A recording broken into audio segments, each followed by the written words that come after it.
Noong isang linggo, pinag-cover kami ng state visit ng German President dito sa Malacanang. Sa video na to, tuturuan ko kayo kung paano mag-cover ng isang high-profile diplomatic event tulad nito gamit ang approach ng isang photojournalist.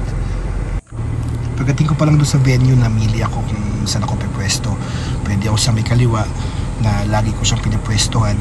At ngayon naman, doon ako sa may kanan. First time ko pumwesto, tingnan natin kung ano magiging kuha ko dito. Nakataktang salubungin ni na Pangulong Marcos at ni First Lady Lisa Marcos si German President Frank-Walter Steinmeier at ang kanyang asawa si First Lady Elke Budenbender sa Malacanang Palace para sa arrival honors. Historic ang event na to dahil ito ang unang pagbisita ng isang German President sa Pilipinas sa loob ng 63 years. Ngayon, paano ba natin ito kukunan bilang isang photojournalist? Unang-una, kailangan ma-establish yung shot ka. Bago ka mag-focus sa mga VIP, kuhanan mo muna ang buong eksena. Isama mo ang Malacanang Palace, ang arrival honors, ang honor guards at ang overall atmosphere ng event. Sabi nga nila, kapag nakita ng audience ang photo mo, dapat alam agad nila kung saan nangyari ang event at gaano ito ka-importante. Susunod, hanapin mo ang key moments. Sa mga ganitong diplomatic events, napakahalaga ng arrival, greeting at handshake. Hindi sapat na basta may picture ka ng mga leaders. Ang gusto natin ay makuha ang moment na may kwento. Kaya kapag papalapit na ang dalawang presidente para magbatian, dapat handa ka na. Mabilis lang mangyari ang mga ganitong eksena at kadalasan isang beses mo lang makukuha. Huwag puro isang klaseng shot lang.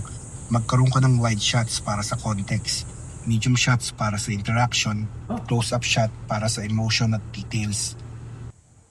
Minsan ang close-up ng handshake, smile o salute ang nagiging strongest photo ng buong coverage. Importante rin ang anticipation. Bilang photojournalist, hindi tayo dapat naghihintay lang ng kung ano ang mangyayari. Dapat alam na natin kung ano ang susunod. Bago magsimula ang event, alamin ang program flow. Kailan ang arrival honors, kailan ang inspection ng troops, kailan ang official photo opportunity. Kapag alam mo ang mga sequence, mas malaki ang chance na makuha mo ang isang decisive moment. Huwag mo rin kalimutan ang details. Kunan mo ang flags ng Germany at Pilipinas, ang military honors, ang palace details kung pwede, at iba pang elements na makakatulong sa storytelling. Madalas ang mga detalyeng ito ang ginagamit para kumpletuhin ang visual story ng isang news event. At pinaka-importante sa lahat, tandaan na hindi lang tayo kumukuha ng magagandang larawan. Ang trabaho natin ay ikwento kung bakit mahalaga ang event. Sa visit na ito, pag-uusapan ng Pilipinas at Germany ang defense, maritime affairs, trade, investments, climate action, renewable energy, at iba pang areas of cooperation. Kaya't bawat frame na kukunin natin ay dapat makatulong sa pagkwento ng mas malaking larawan. Ito pala yung sample ng mga shots ko, sana makatulong.